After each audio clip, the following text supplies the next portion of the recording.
بسم الله الرحمن الرحيم الحمد لله رب العالمين وبه نستعين على أمور الدنيا والدين والصلاة والسلام على أشرف الأنبياء والمرسلين سيدنا ومولانا محمد وعلى آله وأصحابه أجمعين. قال الله تعالى في القرآن الكريم: أعوذ بالله من الشيطان الرجيم. يا أيها الذين آمنوا اتقوا الله حق تقاته ولا تموتن إلا وأنتم مسلمون. أما بعد. Bapak-bapak, ibu-ibu, hadirin yang dirahmati Allah, pertama-tama marilah tidak lupa kita panjatkan puji syukur kehadirat Allah Subhanahu wa taala atas segala nikmat yang Allah berikan sehingga kita dalam keadaan sehat walafiat, dan juga pada kesempatan malam hari ini kita masih diberikan kekuatan oleh Allah untuk beribadah kepadanya, beribadah kepada Allah, melaksanakan salat maghrib berjamaah di masjid yang kita cintai. Kemudian salawat dan salam kita sampaikan kepada Nabi Agung Muhammad sallallahu alaihi wasallam, kepada para sahabat, keluarga, dan seluruh pengikutnya. Bapak-bapak, ibu-ibu yang dirahmati Allah, pada kesempatan malam hari ini kita akan membahas hadis yang ke-71 dengan tema 7 penyakit yang ada di dalam umat ini atau umat yang terdahulu, dan sebagai pelajaran untuk kita semua. Kita baca hadisnya terlebih dahulu. Bismillahirrahmanirrahim. An Abi Hurairah radhiyallahu anhu qala sami'tu Rasulullah sallallahu alaihi wasallam yaqul sayusibu ummati da'ul umam. Qalu ya Rasulullah wa madza da'ul umam? Qala al-asharru wal bataru wat takatsuru wat tanajusu fid dunya wat tabaghudu wat tahasudu hatta yakunal baghyu.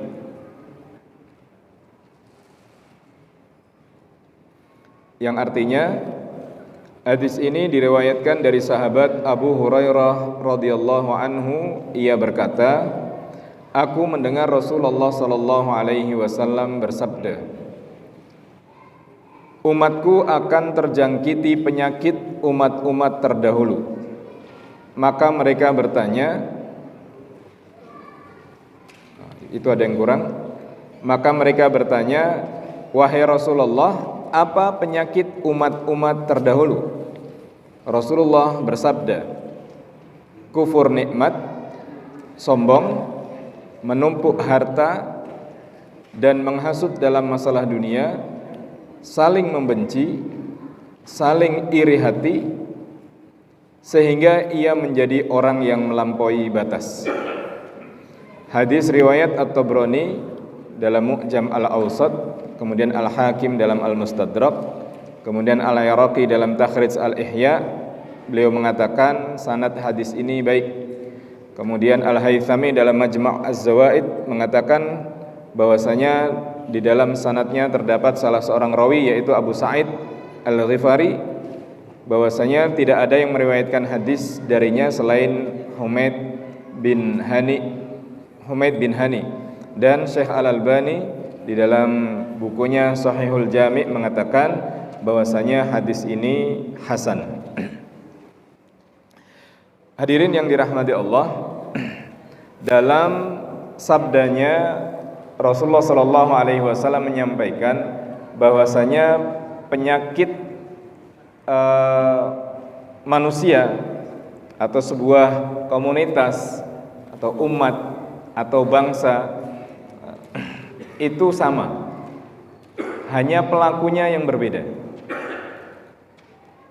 Kalau kita melihat di dalam Al-Quran, jadi Al-Quran itu sangat dominan tentang kisah-kisah umat terdahulu, baik kisah para nabi maupun umat-umat yang diceritakan oleh Allah di dalam Al-Qur'an. Kalau kita baca, maka sebenarnya ada sesuatu hal yang berulang. Kenapa kemudian umat Nabi ini disiksa oleh Allah, kemudian berikutnya disiksa atau dihancurkan dan seterusnya? Itu ada kesamaan. Selain mereka durhaka kepada Allah Subhanahu wa taala. Dan ini nanti akan berlanjut. Kenapa cerita itu Allah sampaikan di dalam Al-Qur'an? Agar kita sebagai pembaca Al-Qur'an itu kemudian mengambil hikmahnya. Jangan sampai kemudian sebuah kelompok, sebuah komunitas, kemudian sebuah masyarakat, kemudian lebih besar lagi sebuah negara, sebuah bangsa itu hancur dengan sebab yang sama. Karena tanda-tanda kehancuran itu kemudian Allah sampaikan. Maka kalau kita sebelum masuk ke dalam hadis ini, di dalam sebuah hadis riwayat Abu Dawud, Rasulullah Shallallahu Alaihi Wasallam juga menyampaikan bahwasanya umat ini, umat Islam itu suatu saat akan dijangkiti penyakit hubbud dunya wa karahiyatul maut, cinta terhadap dunia dan takut mati. Senang dengan dunia atau kemudian bekerja untuk mendapatkan kesejahteraan, kelayakan hidup, itu dianjurkan di dalam agama. Tetapi kemudian jangan sampai melalaikan bahwasanya hidup kita tidak hanya di dunia. Kita meyakini bahwasanya di antara rukun iman itu ada al-iman biyaumil akhir, iman dengan hari akhir. Artinya ada kehidupan yang akan kita jalani setelah kehidupan di dunia ini. Nah, ketika kemudian manusia memuaskan dirinya, nafsunya ketika hidup di dunia, apakah kemudian dia tidak merasa ada kehidupan setelah akhirat? Boleh jadi ketika dia tidak menganggap bahwasanya ada kehidupan setelah kematian, dia akan puas-puaskan kehidupan di dunia ini. Meskipun seberapapun manusia ingin memuaskan nafsunya terhadap segala apapun yang ada di dunia, itu tidak akan puas. Seberapapun harta yang dia miliki kemudian bisa dia cari, meskipun dipandang orang banyak, wah itu si A, si B hartanya banyak, rumahnya banyak, kendaraannya juga banyak, dia tidak akan puas. Maka Rasulullah SAW beliau menyampaikan manusia tidak akan puas meskipun dia diberikan emas satu gunung Uhud, kemudian diberikan emas lagi, sampai kemudian mulutnya disumpal dengan tanah. Jadi tidak ada kepuasan manusia terhadap dunia. Dulu pernah kita bahas. Jadi usia boleh bertambah, badan boleh melemah, rambut boleh memutih, tetapi kemudian nafsu terhadap dunia itu kadang-kadang tidak surut. Dia masih pingin lagi, pingin menguasai ini, pingin menguasai itu, dengan cara apapun, sampai kemudian dia dibatasi dengan umurnya. Begitu umurnya selesailah dunia. Dan yang dia cari, yang dia usahakan, yang dia cintai, yang dia perjuangkan, begitu dia mati, meninggal, sudah langsung selesai. Maka dulu pernah kita bahas dalam hadis sebelumnya, yang paling pertama berkhianat terhadap manusia adalah hartanya. Kalau keluarganya masih mending, kita masih diantar sampai ke makam. Jadi sejauh mana makamnya, maka sejauh itu pula keluarganya, kerabatnya, orang-orang yang mencintainya masih mengantarkan. Tetapi harta, begitu nyawa dicabut, maka pada saat itu dia sudah selesai hubunganku dengan si pemilik atau orang yang memperjuangkan selama ini. Ini terkait dengan harta. Hadirin yang dirahmati Allah, oleh karena itu kecintaan terhadap dunia ini juga nanti berbanding lurus dengan kebencian atau ketidaksukaan atau kemudian lari dari kematian. Dia takut dengan yang namanya kematian. Bagaimana caranya dia bisa sembuh? Bagaimana caranya dia bisa dia bisa sehat, dijauhkan dari penyakit dan seterusnya. Padahal kematian adalah sesuatu yang pasti di dalam kehidupan manusia. Oleh karena itu di dalam sabdanya ini Rasulullah menyampaikan atau lebih memerinci lagi bahwasanya umatku nanti dia akan terjangkiti penyakit sebagaimana umat-umat terdahulu. Jadi ketika kita membaca ini maka ditujukan pada dua hal. Pertama, kita sebagai person dari dari umat atau kemudian umatnya itu sendiri. Kita sebagai anggota masyarakat maupun kemudian secara global masyarakatnya itu sendiri. Kita sebagai warga negara itu juga nanti lebih besar lagi negara juga terjangkiti beberapa penyakit ini. Jadi konteksnya bisa pribadi, kemudian bisa konteks yang lebih luas. Kalau kita memandang sesuatu dalam konteks yang besar, kadang-kadang kita lupa terhadap diri sendiri. Oh, ini penyakit masyarakat ini. Padahal kita bagian dari anggota masyarakat, kan begitu. Jadi kita melihat masalah-masalah yang luas, tetapi kemudian kita lihat bercermin untuk diri kita sendiri. Apa yang disampaikan oleh Rasulullah SAW ada 7, paling tidak ada 7 dalam hadis ini. Yang pertama adalah al-asyar, yaitu kufur nikmat. Hadirin yang dirahmati Allah, ini merupakan bagian dari yang kita ketahui bersama. Siapa yang tidak bersyukur, maka kemudian Allah akan semakin menutup mata hatinya, pintu hatinya untuk melihat karunia yang Allah berikan kepada kita.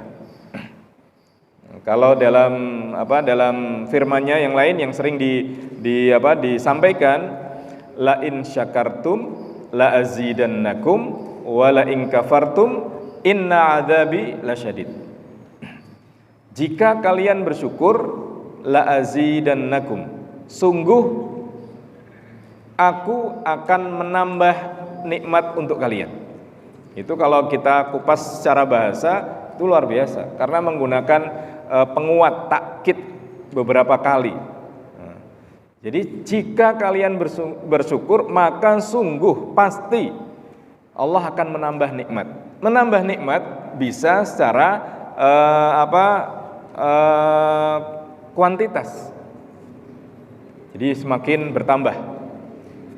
Biasanya usahanya dapatnya sekian, kemudian bertambah, rezekinya bertambah, secara nominal bertambah. Kedua, atau secara kualitas, yang kita dapatkan sama, tetapi cara mensikapinya berbeda.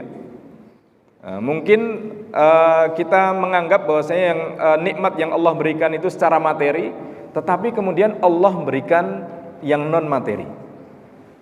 Kalau secara materi ya tadi, harta kita bertambah. Mungkin yang bekerja jabatannya naik, posisinya di masyarakat semakin baik. Nah, itu Allah menambah nikmatnya. Tapi kemudian kita bisa merasakan yang lain. Maka di dalam sabdanya Rasulullah kan menyampaikan atau mengajarkan kepada kita doa agar Allah menolong kita tahu nikmat yang diberikan Allah kepada kita. Nah, ini banyak yang hafal. Allahumma a'inni ala dzikrika wa syukrika. Ya Allah, tolonglah aku untuk mengingatmu dan untuk bersyukur kepadamu. Jadi kita bersyukur kepada Allah itu juga minta pertolongan kepada Allah agar kita semakin tahu nikmat yang Allah berikan dalam kehidupan kita. Yang mungkin selama ini kita hanya tahu nikmat itu secara materi, ternyata yang non materi boleh jadi lebih banyak. Kesehatan kita semakin baik meskipun kemudian usia semakin bertambah. Kemudian aktivitas kita juga masih belum berkurang. Ibadah ke masjid, sholat berjamaah itu juga tidak berat. Itu nikmat dari Allah, Bapak Ibu. Karena mohon maaf, mungkin dalam tempo-tempo tertentu kita ini mau sholat juga berat. Apalagi kemudian sholat berjamaah, godaannya banyak. Kita mau ngaji, kemudian kita ingin berzikir, kita ingin berdoa bersama, munajat, itu kadang berat. Tapi ketika ringan, maka itu sebuah nikmat yang luar biasa yang Allah berikan. Maka di dalam sabdanya kan Rasulullah menyampaikan, man asbaha aminan fi sirbihi. Siapa yang kemudian bangun di pagi hari, dia merasa aman, tentram, kemudian tidak ada gangguan, mu'afi fi jasadihi, sehat jasadnya, badan kita sehat, bangun sehat, tenang, nggak ada perang, kemudian nggak dikejar-kejar utang, walaupun punya hutang ya.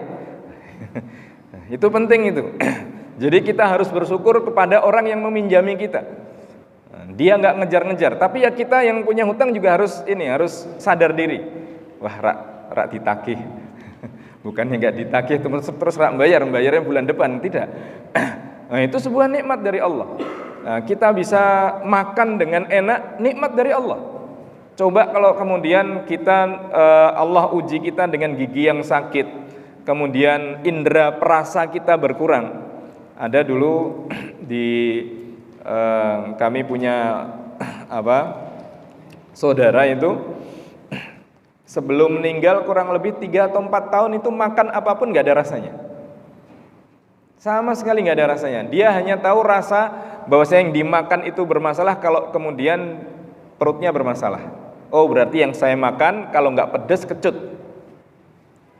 Terus badannya agak bengkak-bengkak, oh berarti yang saya makan manis. Hanya itu. Mau dipanjenengan kasih yang pedas, yang pahit, yang ini nggak ada rasanya, sama sekali nggak ada rasanya. Kita membayangkan, ya Allah, terus nikmatnya apa? Kadang-kadang non sewu yang biasa makan pakai nasi putih, kemudian pingin beralih ke beras merah itu, enak. Beras kok ana rasane gitu.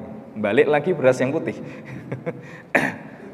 Jadi ini nikmat yang Allah berikan. Maka ketika kemudian kita merasa apa yang Allah berikan itu ada, ini merupakan nikmat dari Allah, tapi kita nggak mengakui, maka itu tanda bahwasanya Allah Subhanahu wa taala sebentar lagi atau dalam waktu tempo tertentu Allah akan memberikan ujian. Dalam konteks pribadi seperti itu. Maka menarik ketika pembukaan undang-undang ya, atas nikmat, atas rahmat dari Allah. Jadi kemerdekaan itu kemudian dikaitkan dengan rahmat, nikmat dari Allah Subhanahu wa taala. Itu luar biasa. Meskipun secara perjuangan ya semua berjuang. Tetapi ada banyak hal yang kemudian perjuangan itu mendapatkan bantuan dari Allah Subhanahu wa taala. Sebagaimana Rasulullah SAW ketika baik perang, terutama perang Badar, secara kasat mata tidak mungkin menang. Tetapi kemudian Rasulullah berdoanya begitu luar biasa. Sampai-sampai Abu Bakar mengatakan kepada Nabi, wahai Rasulullah, cukup, doa panjenengan cukup. Umat Islam sudah menang. Sampai digitukan. Jadi perjuangan apapun itu harus dikaitkan dengan Allah Subhanahu wa taala. Di saat Allah memberikan kemenangan, kemudahan, bukan karena usaha kita. Tetapi itu ada bagian yang Allah berikan kepada kita. Dalam kehidupan kita juga sama. Kita berusaha, kita bekerja, kita belajar, kemudian mendapatkan kesuksesan bukan karena kepintaran kita, bukan karena keahlian kita. Meskipun iya, itu bagian dari ikhtiar, tetapi kemudian Allah berikan pada saat yang tepat. Coba masih membangun usaha, kan kadang-kadang tidak sabar, kok nggak lancar-lancar, kemudian keuntungannya kok biasa-biasa. Nah, coba kita tanyakan pada yang sukses, apakah orang yang sukses itu setahun tiba-tiba usahanya langsung bombastis? Enggak, bertahap. Nah itu, jadi ini yang pertama. Jadi penyakit pertama adalah kufur nikmat, diberikan kebaikan, tetapi kemudian lupa kepada yang memberi. Diberikan kemerdekaan, tetapi lupa kepada yang memberikan kemerdekaan itu. Maka Pancasila, sila yang pertama bagian dari rasa syukur kepada Allah Subhanahu wa taala. Jadi mengaitkan negara ini dengan ketuhanan yang Maha Esa. Itu menjadi frame itu. Kalau kemudian ada yang ingin menghilangkan itu, dia kufur nikmat. Ini yang pertama. Kemudian yang kedua ini sebenarnya masih ada kaitan dengan yang pertama. Wal bataru, itu kesombongan. Artinya diberikan nikmat, tetapi kemudian nikmatnya itu dia pakai tidak pada semestinya. Jadi kita diberikan kesehatan, tetapi kita tidak menggunakan kesehatan itu dengan baik. Itu artinya kita sombong, kita merasa bahwasanya kesehatan itu adalah usaha kita sendiri. Lupa itu pemberian dari Allah. Dan ini berlaku pada konteks apapun. Apalagi kita berbicara masalah kenegaraan, itu juga sama. Indonesia itu kalau dulu kan ada lagu ya, apa itu namanya? Batu jadi tanaman itu loh. Tongkat dan batu jadi tanaman. Wah, itu luar biasa.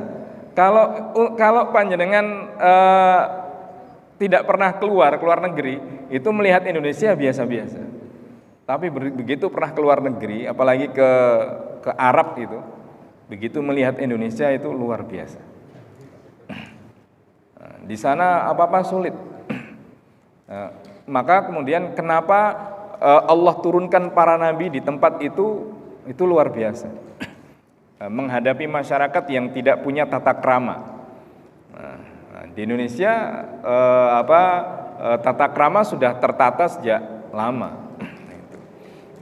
Ini yang kedua. Kemudian yang ketiga, penyakit yang ketiga adalah wattakatsur. Ini kita hafal semua. Jadi suratnya hafal, tinggal kemudian implementasi.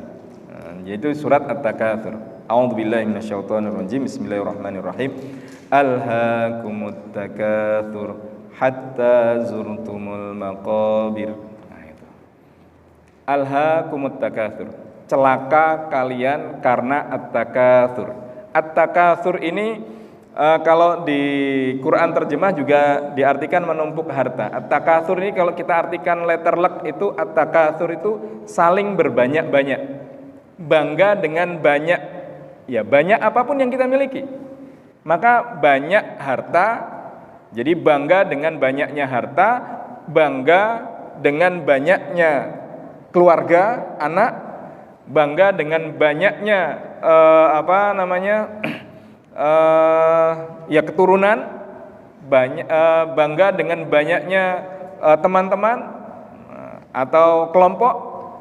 Ini masuk dalam konteks ini, meskipun lebih dominan pada menumpuk harta, bangga dengan harta yang banyak. Tapi ini bukan berarti agama melarang umatnya untuk mencari harta yang banyak, bukan. Tetapi menyalahgunakan harta yang dimiliki ini untuk diperlihatkan kepada orang lain, bahkan kemudian dipakai untuk mengintimidasi orang lain, kemudian ingin mencelakakan orang lain.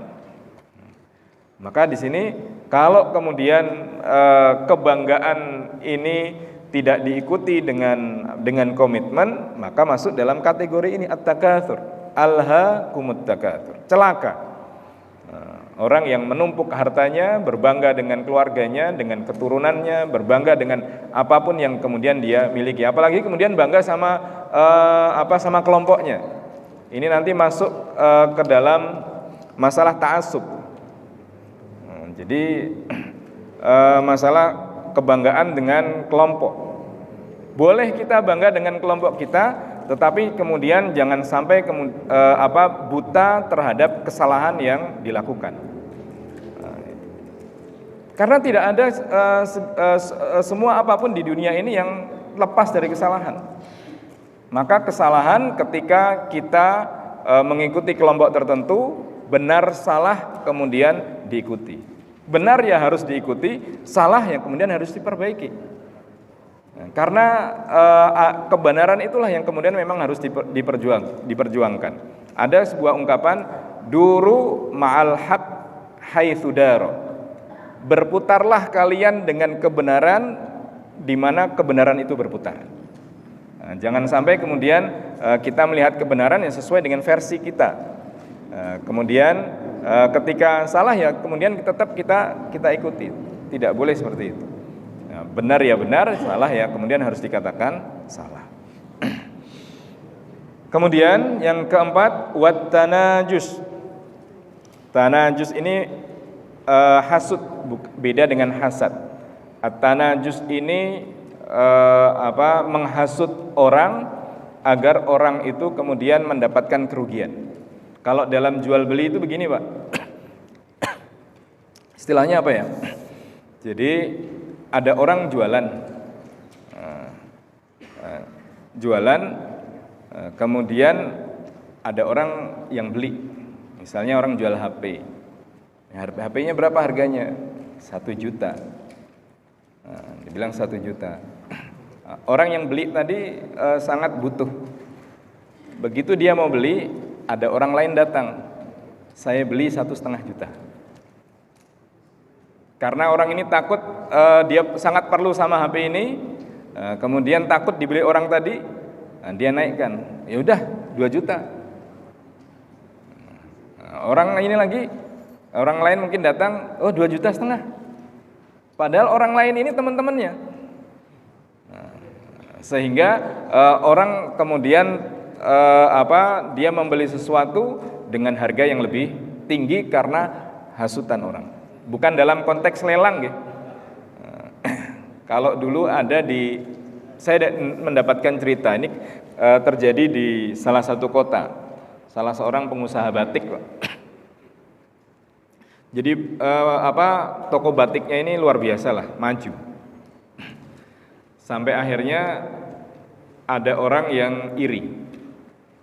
Ada orang yang iri. Nah, kemudian dia perintahkan anak buahnya untuk menanyakan batik di tempat tersebut, tapi dengan motif tertentu. Pak, punya batik dengan motif ini? Oh, tidak ada. Besoknya ada orang nanya lagi, berhari-hari ditanyakan. Maka kemudian pemilik batik ini, oh ini kayaknya batik ini banyak peminatnya. Akhirnya dia produksi besar-besaran. Nah, setelah dia produksi besar-besaran, ternyata ya nggak ada yang beli, Pak.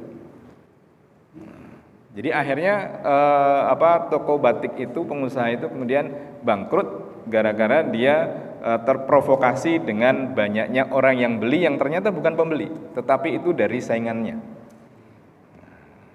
Ini bagian dari tanajus.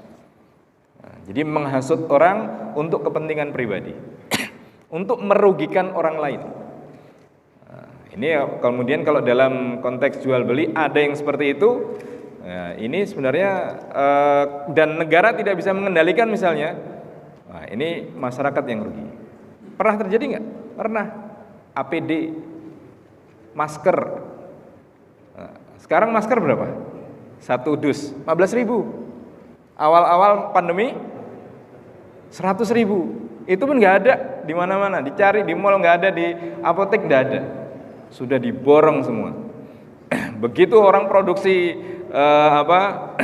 masker besar-besaran, harganya turun semua. Kemudian yang rugi siapa? Pabriknya awal untung, Pak. Yang rugi adalah kemudian penjual. Dia berusaha untuk menjual mendapatkan harga yang lebih tinggi. Ternyata begitu habis di pasaran kemudian harganya turun. Sama seperti dulu pohon apa itu namanya? Adenium ya? Gelombang ya. Itu kan harganya tidak masuk akal. Ada itu tetangga dulu punya ditawar 1 juta nggak dikasih. Jadi tawar 1 juta nggak dikasih. Besok-besoknya harganya nggak ada harganya. Sama seperti ikan yang yang nonong itu loh. Lohan. Itu juga sama. Kalau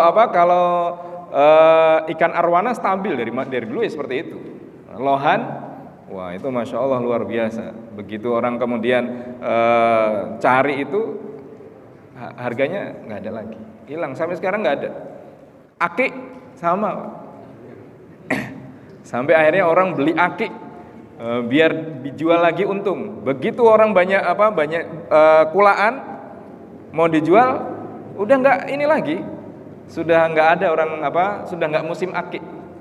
Nah, ini apakah itu terjadi normal? Saya rasa enggak. Ada yang kemudian bermain di dalam wilayah itu. Oh ini lagi tren ini, naikkan, banyak orang beli, turunkan. Sudah selesai. Nah, karena tidak ada pengendalian harga terhadap masalah-masalah seperti itu. Dan itu kalau terjadi pada bahan pokok, sembako misalnya, wah rusak. Nah, itu ketika terjadi pada sembako, wah, itu masya Allah. Ya. Kemudian itu yang keempat. Yang kelima, wattabaghut, saling membenci. Membenci bukan dari satu sisi, tapi saling terjadi kebencian yang kemudian berulang dan semakin besar. Mohon maaf, sekarang ini terjadi. Sekarang ini terjadi. Media sosial kita penuh dengan kebencian. Nah, kita sebagai orang yang beragama, mensikapi itu seperti apa? Kita harus kritis terhadap masalah-masalah seperti ini. Kita emosi kita dipermainkan dalam kurun waktu tertentu. Ya, saling membenci. Apalagi kemudian saling membenci sama saudara muslim.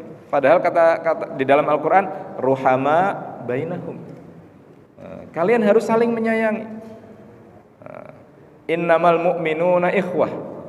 Sesungguhnya orang yang beriman bersaudara. Maka di dalam surat Al-Hujurat Allah sampaikan, innamal mu'minuna ikhwatun fa aslihu baina akhwaikum. Maka perbaiki hubungan di antara dua saudaramu. Karena apa? Orang yang bersaudara itu godaannya besar. Godaannya apa? Ya bercerai-berai. Itu di dalam surat Ali Imran Allah jelaskan. Salah satu nikmat yang Allah berikan kepada manusia adalah bersaudara.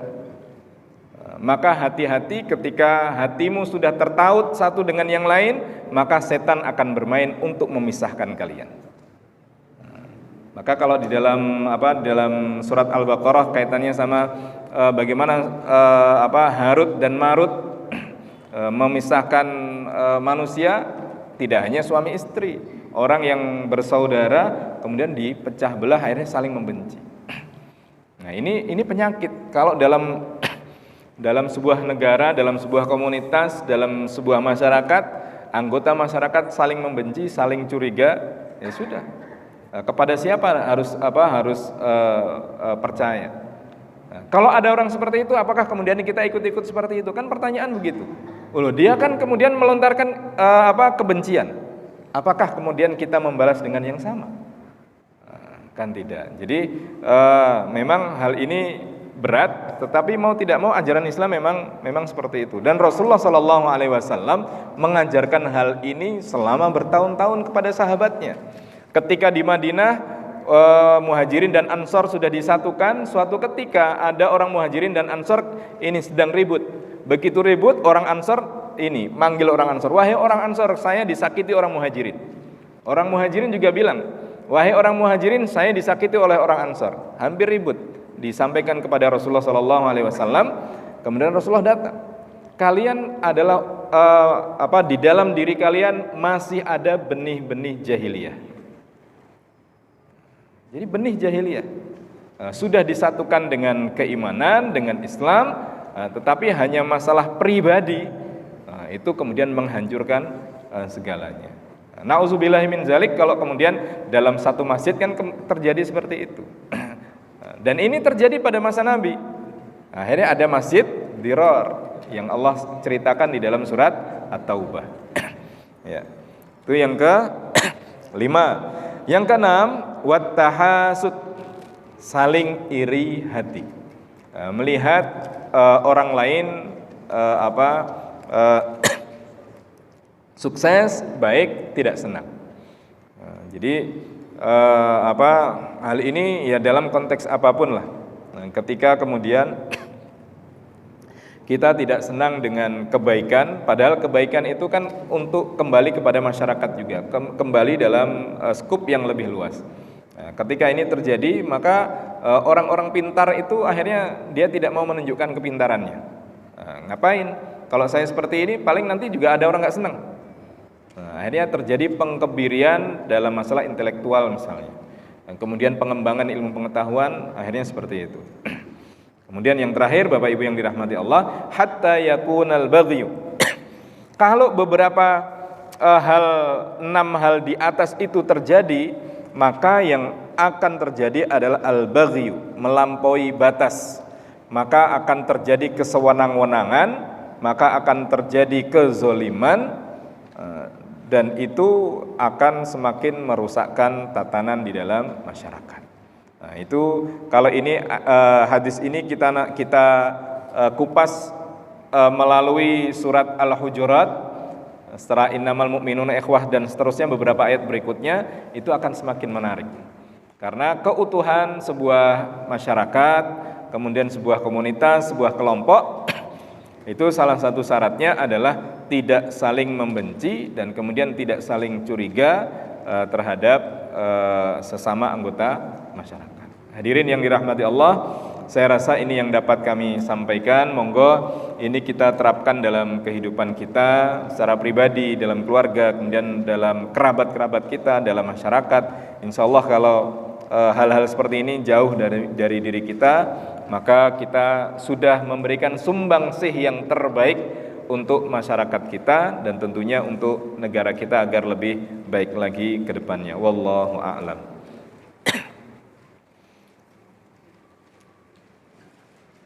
Monggo. Assalamualaikum.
Assalamualaikum warahmatullahi wabarakatuh. Bapak Ibu yang dirahmati Allah, masalah seperti ini kan sensitif ya. Jadi kalau saya pribadi begini,